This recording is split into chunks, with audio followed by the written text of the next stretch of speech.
Bienvenidos, esta es la clase número 2 de Desarrollo Rural Sostenible en la Escuela de Bioeconomía Amazónica, hoy con el tema de métodos de diagnóstico participativo. Yo soy Robinson Carrasco, voy a ser su profesor durante esta clase.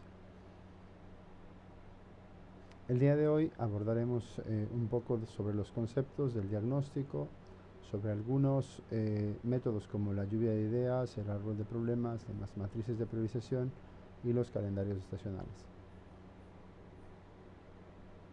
Un poquito entrando en la definición, vamos a entender que el diagnóstico en general, per se, es el proceso sistemático por el cual recopilamos información, analizamos, la interpretamos para identificar su naturaleza, la causa, las características de un problema o un fenómeno. Con esta información, nuestro propósito es comprender el contexto y proporcionar una base sólida para la toma de decisiones, la planificación o determinar si existen necesidades de intervención. Por otro lado, en el caso particular del diagnóstico participativo, este es un enfoque colaborativo, en el cual comunidades, organizaciones o grupos interesados se involucran de forma activa en la identificación, el análisis, la priorización de problemas, la caracterización de necesidades o recursos para la toma de decisiones. Este método busca garantizar la inclusión, el empoderamiento y el uso del conocimiento local para facilitar las soluciones más adaptadas y sostenibles. Dentro de la bioeconomía, nosotros podemos entender que existen varias aplicaciones del diagnóstico rural participativo. Este puede ser usado como herramienta previa a la planificación territorial, con la identificación de áreas claves para intervenciones, sea en infraestructura o en servicios como educación y salud. También para el fomento del desarrollo económico local, en la identificación de actividades productivas, en el conocimiento local y la experiencia propia de los productores de una zona determinada o de una organización determinada. Por otro lado, también puede usarse en la gestión de recursos naturales alrededor del uso sostenible de los recursos mediante la participación activa de la comunidad, sobre todo para la identificación de los recursos disponibles, la identificación del uso actual y de las problemáticas que enfrentan los recursos naturales frente a su conservación. Entonces, se puede asignar una actividad de diagnóstico para valorar la necesidad de intervención. Finalmente, alrededor de este módulo de bioeconomía, como decimos, estamos trabajando alrededor de los procesos formativos.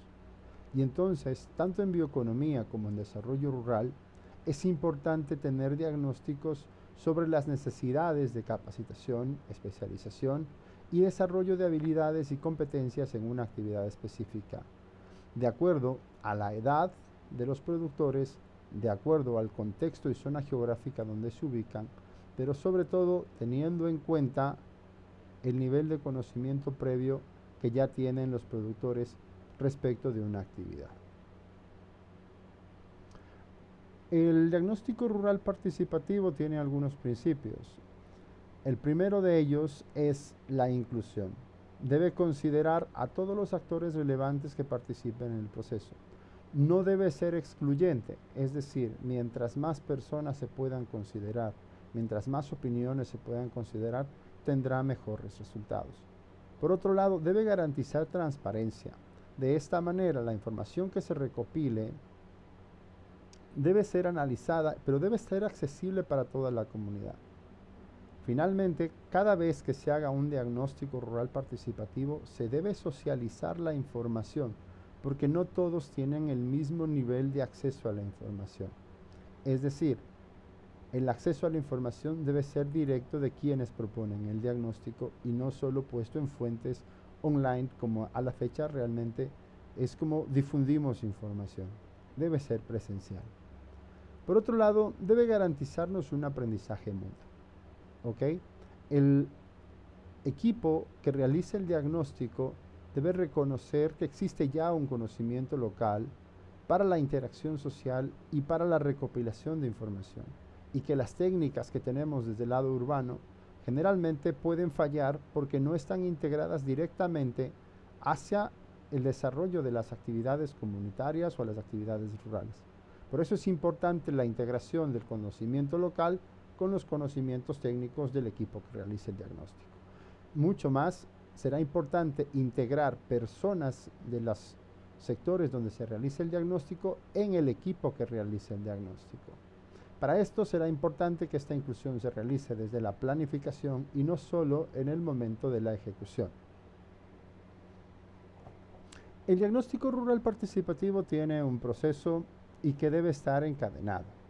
Este encadenamiento debe ir desde la definición o planteamiento de objetivos del diagnóstico, teniendo claro cuál es el propósito de la actividad que vamos a realizar. Ya hemos visto que las aplicaciones de estos diagnósticos pueden ser varios, por ello debemos tener claro la información que necesitamos para que sea efectivo el diagnóstico en tiempo, pero sobre todo en la calidad de información que recibimos. Lo otro va a ser muy importante tener claro cómo acercarse a la comunidad o grupo organizado. Preferentemente estos diagnósticos participativos son más eficientes cuando son una necesidad de la organización, es decir, cuando la organización pide que se realice este diagnóstico o intervención. Seguido de esto, vamos a diseñar un proceso participativo. No todas las técnicas se aplican en todos los contextos y por eso será necesario identificar qué técnica se aplica de mejor manera a la necesidad de información que buscamos, pero sobre todo también al contexto local en el cual vamos a ejecutar el diagnóstico participativo. La implementación del diagnóstico deberá ser planificada tanto en recursos humanos y económicos a fin de que la implementación no quede a medias, o para decirlo correctamente, para que la implementación pueda realizarse por completo y no existan sesgos de falta de calidad de la información. Una vez tengamos toda la información recibida, va a ser importante el análisis y valoración de los resultados. La interpretación estadística, matemática, técnica, generalmente la va a hacer el equipo especializado para ello. Sin embargo, la valoración de la calidad de la información se debe hacer en conjunto con el grupo, a fin de que los resultados que estamos obteniendo sean consistentes con la realidad que estamos enfrentando. Por otro lado, la planificación de acciones respecto de este diagnóstico es un proceso posterior, ya es más bien parte de la intervención hacia el desarrollo rural dentro de las actividades de bioeconomía que venimos desarrollando. Sin embargo, si nosotros planificamos acciones de intervención o de apoyo o de asistencias, puede ser que fallemos en los objetivos, pues si no tenemos un diagnóstico claro, la calidad de la información que recibimos es mala, puede ser que la calidad de los resultados tenga el mismo fin, es decir, que no tengan un beneficio claro en el desarrollo de las organizaciones a las cuales estamos atendiendo. Finalmente, cuando ya hemos realizado un plan de diagnóstico, planificación de actividades, implementación de actividades, el seguimiento y evaluación. Muchas veces será tan importante la evaluación final con la evaluación inicial que realicemos un contraste. Los cambios reales en la información nos permitirán evaluar el método que hemos utilizado, evaluar la calidad de información que tuvimos disponible, pero sobre todo la calidad del equipo que realice el diagnóstico. En bioeconomía y en actividades de desarrollo rural vamos a estar haciendo frecuentemente actividades de diagnóstico y va a ser importante que vayamos identificando nuestros errores y aciertos para poder, por un lado, ir atenuando los errores e ir potencializando nuestros aciertos a fin de que cada vez nuestros procesos de diagnóstico participativo sean más eficientes. Aquí en la diapositiva muestro una lista, no son todos por supuesto, pero sí son un gran grupo de elementos o metodologías que se pueden usar durante el diagnóstico participativo. El mapeo comunitario, que nos permite identificar con todos los actores de una comunidad o organización las potencialidades en problemas, riesgos o necesidades que van a ser alrededor de todos estos generalmente nuestro eje de acción. La lluvia de ideas que permite la interacción directa y simultánea de más de un actor. Las matrices de priorización, donde toda la información que podemos recoger se puede organizar. Las líneas de tiempo, donde le podemos dar temporalidad a los sucesos o problemas y poder ir priorizando acciones inmediatas de acuerdo a la temporalidad o a la estacionalidad que podamos encontrar. Análisis como el FODA, donde se puede identificar fortalezas, oportunidades, debilidades y amenazas dentro de un entorno participativo. Entrevistas dirigidas hacia grupos focales. Transectos, donde podemos identificar espacialmente las necesidades. Calendarios estacionales, como hemos explicado. Análisis de problemas, de problemas y árbol de causas. Realmente estos son más bien esquemas que nosotros utilizamos para organizar los problemas, la relación causa-efecto respecto de un problema, pero ya es con una información levantada. Preferiblemente se utiliza una interacción entre la lluvia de ideas, el árbol de problema y el análisis FODA como una estrategia para ir mejorando los resultados del diagnóstico. Yo sugiero en más de una ocasión utilizar más de una sola técnica por cada evento de diagnóstico que realicemos. Esto nos garantizará que tengamos mayor claridad en la información, pero sobre todo podemos tener nuestros propios puntos de contraste a fin de la información que estamos levantando. Finalmente van a existir las dinámicas de simulación como el roleplay y las cartas de deseos y expectativas. Un poquito explicando aquí en el mapeo comunitario, nosotros vamos a hacer la identificación de los actores relevantes de un grupo, de una comunidad, de un entorno, de una organización. Con este grupo nosotros trabajaremos lo que sería la lluvia de ideas, y con esta lluvia de ideas nosotros podemos ir articulando ya de forma organizada este árbol de problemas, donde vamos a guiar las causas de los problemas hacia las raíces y el problema crítico en el centro del tronco, y en cambio hacia las hojas las consecuencias que provoca este problema. Una vez nosotros tengamos articulada esta información, es importante que nosotros podamos priorizar esta información, porque vamos a tener más de un problema crítico en algunas ocasiones. Y entonces es importante el uso de matrices para sistematizar la información. En este caso, las dos matrices que son las más frecuentes, o las que hemos utilizado en algún momento todos, creo, son las de matriz FODA, donde hablamos de fortalezas, unas características positivas, fortalezas y oportunidades, y unas características negativas, donde están las debilidades y amenazas. Caracterizadas las fortalezas y debilidades como características internas y las oportunidades y amenazas como características externas. Todas alrededor de la información que ya hemos ido priorizando. Por otro lado, esta matriz de priorización que se puede ver a la derecha de la diapositiva, será importante tener en cuenta cuánto afecta el problema, si es que el impacto es un impacto alto, medio o bajo. Podemos ver incluso un semáforo de colores alrededor de una actividad o un problema específico, y qué tan urgente es la intervención que deseamos realizar, si es que es alta, media o baja.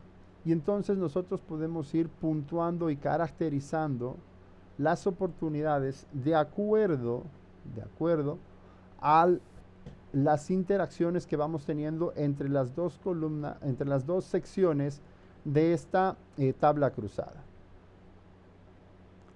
Un ejemplo adicional de esto son las tablas cruzadas. Para esto, por ejemplo, nosotros vamos a tener información de eventos periódicos como el desarrollo fenológico, como en este ejemplo que se realizó en su momento. Por un lado, vamos a ver en esta dirección, la dirección horizontal de la tabla, de la matriz, vemos los meses del año, Y acá abajo vemos el impacto alto, medio, bajo del impacto de las enfermedades. ¿Ok?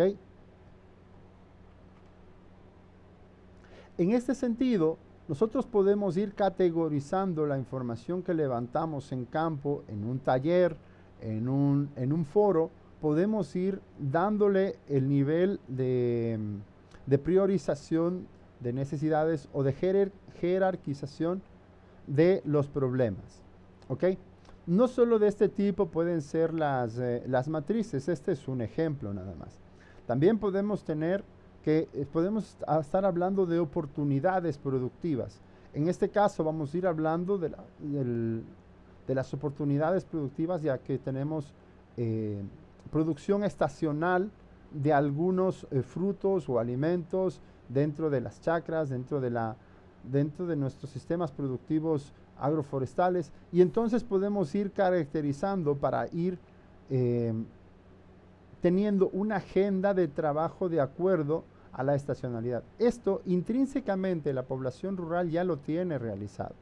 Sin embargo, cuando nosotros hacemos una intervención externa, generalmente esta información, sobre todo los que venimos de entornos ajenos al amazónico o entornos ajenos a la comunidad, tal vez requerimos esta información para poder ser mejor ayuda en nuestra intervención como técnicos de apoyo. Los entornos de simulación también nos van a servir para realizar diagnóstico rural participativo y apoyar dentro de las actividades de bioeconomía. Va a ser importante, por ejemplo, los juegos de rol, donde se asigna un rol específico de la organización a cualquier miembro de la comunidad para demostrar o interpretar los pensamientos de cada persona respecto de las actividades que hacen, por ejemplo, los líderes, los productores, los comercializadores, para identificar si existe problemas de entendimiento o de comprensión de las actividades que se requieren o no realizar en un proceso productivo o en un proceso de desarrollo rural. Por otro lado, otro mecanismo de simulación que se puede utilizar son las cartas secretas, donde nosotros pedimos que se realice un texto, siendo nosotros un miembro externo a la organización, a la comunidad. No reconoceremos ningún patrón de escritura, pero sí podremos reconocer el texto que está inmerso adentro, alrededor de las expectativas, de los problemas, de las necesidades, de los conflictos que puedan existir. Cuando nosotros podamos tener información que permita un anonimato durante el diagnóstico rural participativo, podremos tener más oportunidades de acercarnos a la verdad. A veces los foros abiertos, como en el juego de rol, cohíben a la participación de los miembros de una organización, y entonces es necesario este nivel de anonimato para garantizar un mayor flujo de información y una mayor calidad y claridad en la información. Son métodos de simulaciones que permiten alcanzar otro tipo de información. Finalmente, ya cuando estamos hablando de que hemos levantado la información, será importante que nosotros como equipo podamos organizar los datos, clasificando la información que realmente es relevante.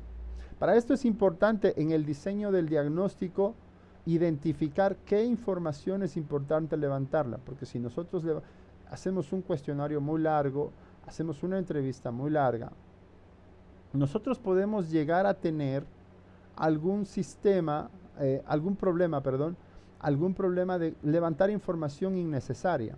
Y esto es tiempo del grupo con el cual estamos trabajando, y a veces la gente ya se cansa y la calidad de la información disminuye. ¿Okay? Cuando el cuestionario es muy largo, la calidad de la información va a ser mucho menor. La interpretación comunitaria, como ya hemos explicado un poco, es necesario la revisión conjunta de los hallazgos ya con la comunidad para valorar la veracidad y pertinencia de los datos que hemos tenido. También sintetizar la información, la generación de un informe que permita entender los resultados más importantes de forma clara en pocos minutos de lectura y que sea fácil de entender. Finalmente, ya cuando tengamos los informes totales, va a ser una documentación que nosotros podemos entregar tanto a la comunidad, pero que también nosotros vamos a poder utilizar de manera segura en base a la calidad de trabajo que hemos hecho durante el diagnóstico. Finalmente, ya como conclusión, el diagnóstico participativo es una herramienta clave en el desarrollo rural sostenible y su aplicación permite una mejor comprensión del contexto, promueve la participación comunitaria y facilita la implementación de estrategias efectivas. La combinación de diferentes métodos de diagnóstico contribuye a la construcción de un desarrollo más equitativo y resiliente. Por otro lado, decir que un diagnóstico participativo no necesariamente es costoso, no necesariamente es caro, pero sí requiere recursos, al igual que toda actividad que realizamos dentro de los procesos de desarrollo rural. Ya para terminar la clase, decirles que está disponible una lectura alrededor de la diapositiva que hemos trabajado el día de hoy y también está disponible un cuestionario para resolver. Agradecerles por su atención. Nos veremos en la próxima clase.